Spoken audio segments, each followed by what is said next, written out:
Welcome to Inlandia Literary Journeys with the Press Enterprise and PE.com. I'm Metro Editor John Bender. And I'm La Prensa Editor Orlando Ramirez. Today we are taking our second excursion into this journey that the Press Enterprise is doing with the Inlandia Institute. And today we have Jo Scott-Coe, who is an associate professor of English and creative writing at Riverside Community College. And she is here to discuss her book, Teacher at Point Blank. One of the things that occurred to me as I was reading your book is, why did you go memoir instead of fiction?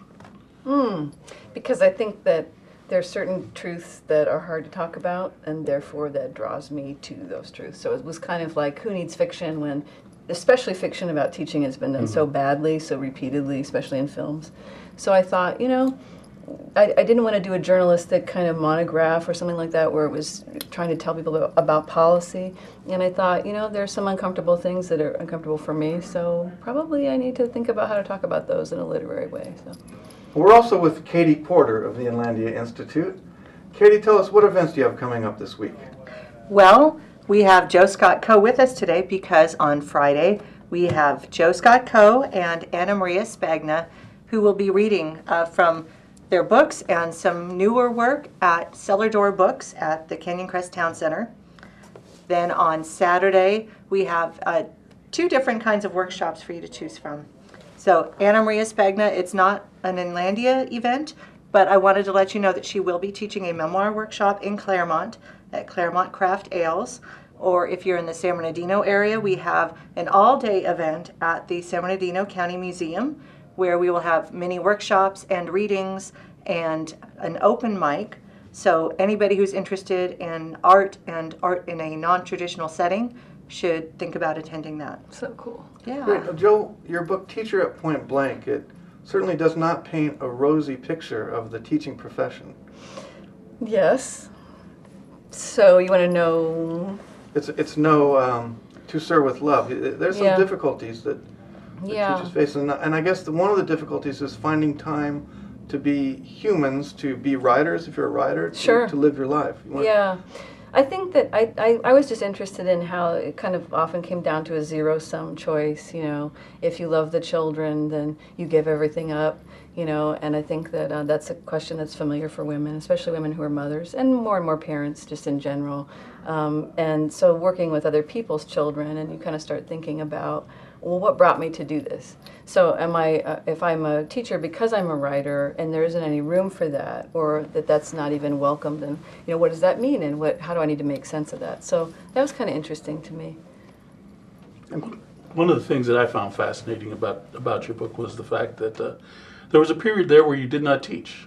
Yeah. Where you stepped away from the profession for a while, and you were working in a printing factory. Yeah, and I was. One of the lines that struck me was, unlike the school, the printing plant didn't fantasize about itself. Yeah. And I found that very evocative. Can you? Oh, yeah. Can you give us a little insight into what that period was like for you? Yeah, I mean, it was incredibly liberating on one hand. You know, there's nothing romantic about printing, as I'm sure you know. And there's all kinds of politics, the designers versus the printers and the writers, and there's all these different kinds of property interests. But those things are kind of out in the open, whereas in the school, what was really interesting was it's like, we're all a family. And the kind of idea of the surrogate family, and then that means there's certain things you can't talk about because so-and-so's going to be upset, and it's like, wow, you know, this is interesting. So when I went, you know, I walked away from my salary, and I was barely clearing, you know, $9 an hour. There was something kind of freeing about, well, I'm only clearing $9 an hour, and there are certain things here that are really awful, and there's certain things that are difficult, but it didn't seem to have any kind of fantasy. And it was you know, web printing, so most of it was highly disposable. And it was interesting thinking about that. We tend to not realize that school, especially the modern school, is very much a conveyor belt kind of thing. And so I thought, wow, we can't even talk about what that's done to kids, what that's done to faculty and to curriculum and stuff. So am I hearing you in saying that you think the schools have started to treat kids as more disposable items? I think so. And I think faculty then become part of that delivery system, and the curriculum is to be teacher-proof, like it's a box that you're supposed to open. And so the whole idea, again, of your own agency, students' agency, responsibility, and then community, that whole issue. Community means you have to be able to talk about what's really going on, and if you can't, then that's a huge curriculum in itself. So, yeah. Now, many writers and artists have trouble finding time, apart from their full-time jobs, their families, raising their kids. And you focused on that at Teacher at Point Blank. You mentioned a piano player who hadn't had his piano tuned in 25 years. Right. And then was angry at me because I said, I thought that was really sad. This was a music teacher. And she was like, I love my job. I love my job. And I thought, that's, it's okay. But, it was interesting. I was at a conference. We were grading papers on the conveyor belt, grading state papers, for the state of California. And it was just this interesting moment. And that was kind of when I was starting to think about the book, and I thought, wow, I can't even say, wow, I wished you had tuned your piano, and she had mentioned that she wished she tuned her piano, and so I was kind of just agreeing with her, but that it was like I was saying that she didn't care about children, or she didn't love teaching, or again, it's that false choice, and I thought, wow, that's really, there's something there, so. How did you find time to write while you were teaching, and while you are teaching? It's difficult. Teaching has a way of filling in every available bit of space, like housework, in some ways. There's a lot of housekeeping that people don't realize is involved, every single little microsecond of choices and things. And then there's stuff you're taking home, so there's that. When I was teaching high school, what I did was I would treat myself to a class. Probably my most beloved writing teacher, Jack Grapes.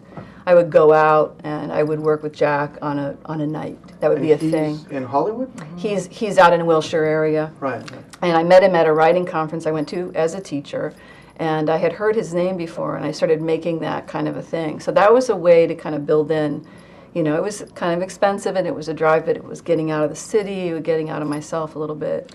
But poetry fit in, but again, it's a discipline, and teaching is a discipline, so it's difficult. People think, oh, this summer you just do all this stuff, but you're often, 2 weeks of that is getting your body back, getting your mental clock back instead of living 2, 3, 4 weeks ahead. It's interesting. Jack advocates journaling and the deep voice. Right, that's right. So you're familiar, yeah. Well, and it's a process. To talk about Jack. That's okay. Just thinking about myself, that's how my entry into poetry was Jack Grapes, California Poets in the Schools. Oh, right. When I That's was amazing. in middle school. Yeah. In Bellflower. Yeah. So, and I think people tend to underestimate the importance of having art in the classrooms and the impact that teachers can have on a child's life. Yeah. That's huge. So, didn't mean to interrupt. Or on an adult, in this case, a working teacher, who was looking for some, direction and a way to be thinking about it. And Jack was really good. His focus was on process. It's great if you have the perfect poem and you make a chapbook. You made everyone make a book at the end of their class. But the other thing was, are you still writing in 10 years? Are you still writing in 20 years? And how do you keep that going and not make it too high stakes? And that was very helpful to me. It's still helpful. I still use those tools now. So.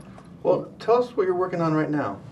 Right now, I'm working on a collection of lyric essays about incidents of public violence in the United States since 1966, since the UT Austin shooting, Charles Whitman. And what I'm interested in, like in this previous book, first book, is what don't we talk about when we talk about school. So this is what don't we talk about when we talk about public violence, specifically shootings, but not only shootings. I'm writing about Waco, big demonstrations of cosmic kind of force brought to bear. What is that about, and what are some interesting ways to juxtapose that so we see it differently or see it in a new way? That's what I'm interested in. Very interesting. One of the things that occurred to me was, I was wondering who you were writing for when you wrote Teacher at Point Blank, because I know that a lot of writers always have someone in mind or some group in mind. Yeah. Were you writing for other teachers? Were you writing for a particular person? Was it? No, I write. Oh, this is a great question because that's what your publisher or agent asks you. Who is this for? Who's the audience? And so I don't know if I would say it was for teachers because again, in some ways this could be very uncomfortable. Some people are like, oh, I don't want to even see that, or So I was thinking actually about the writers that inspire me. I was writing to them in a way, that idea of the letter, the book as a letter. So Richard Rodriguez, Nathaniel West, Jamaica Kincaid, those influences for me that were so powerful, Margaret Atwood, and thinking not that this is for them, but trying to think about how they inhabit my imagination in some way. One of the things that I encountered in reading your book was that it was in fact a discourse, that as a reader I often felt compelled to want to reply. Oh, interesting, that's great. Was that something that you were thinking of? Were you trying to provoke people into reacting to your work? I think sometimes you don't have to try. I mean, if the material is there already, there's the idea of the dialogue, you can't control it, and that volatility is a great thing. It's a dangerous thing too. I think most of us are kind of I'm mindful about that. This might blow up in your hands, but if it's worth writing, maybe that's a risk. Is this something you share with your students? That's a good question, because there's a lot in there. There's sexuality, there's fear, there's all these things, and it's out there now. So, but I did have to leave my job to write this book, and I don't make students buy it. I certainly don't teach it. But if they do their homework, they find out about it. They may read parts of it. But I'm on to other things, so it isn't like Yes. Yeah. Well, I think it's important too for parents to read and to understand the other side of the coin with teaching. We often go into the classroom with certain expectations of our children's teachers, and they're people too. They have lives, and and there's so much that goes unseen and unsaid. Yeah. It exposes a lot for us. Yeah. And there's that thread too between your two projects. Violence is a common theme. Right. Right. It seems that it's often young men who are the perpetrators. Often, I mean, that's true of all, most crimes in general, and again, that isn't to say that all men are violent. It's actually, I'm interested in these questions about, how do we help young men deal with stress, deal with fear, deal with injury. You look at the sports. The NCAA will exploit the young male body, and then as soon as it's injured, they spit him out and they're done. And so there's something really interesting about, again, how we don't talk about that piece. And I find that intriguing. And again, it's just like, how can we maybe look at it? Women do commit violent crimes. I'm writing about one woman specifically. But it's something that I'm exploring, and I'm interested in that, the gender piece. It's female. So if young men are steered away from the arts or from writing, from painting, would that make it so that violence is often what they think is the way to express themselves? I don't know. I mean, I think that maybe it's interesting, because I think that we often see inside writings, we see these expressions, ahead of a violent event. It's one of the things I write about that's really interesting. Often the English teacher, who will likely be a woman, will be the first person who sees this, and it's often private. So what happens? What's the community support for having a conversation? Not incarcerating someone, but talking about this. What's the place for that aggression or that, the darkness? Right. I think there needs to be a place for it, because it can be a valuable tool. But if it's a stigma for young men to write, if it's a stigma for young men to express their feelings, then, and there's all kinds of feelings. Feelings aren't just, flowers and clouds and everything else. The same would be true for young women, though, as well. So it's just interesting. It seems like we kind of have an unsophisticated, often, idea of what the arts can do, and we have to recognize there's light and dark there. So, Interesting. Right now, you're working over at RCC. Yeah. Would you care to share some of what you're doing? I would. This is the first reveal of Muse Magazine, which is not new. It started as a club at RCC in 1986, and it has kind of made its way to being a class. But for the last 3 years, it was cut because we, budget cuts, and we had to cut and so forth. So this year, the students and I have brought it back, and we're hoping that we can sustain it. We're really excited. And this is, we've been holding the cover back, and we've got some some sneak peek events and launch events and so forth that are on campus, and then that we're going to do a big celebration at Greer Pavilion on May 30th. But the students have just worked so hard. They corresponded with writers, raised money, and we've had a lot of support from President Azari at RCC, from the mayor, and also from Associated Students, RPU. It's just been really, really cool. And we have now national, so we have RCC students and artists, and then writers and artists who are from all over the place. So it raises the level of the value for the students who are in here. So just a quick question on the content of that. We're so proud of it. What effect did the inland have on the student writers there? What do you mean, the inland? The area that they come from.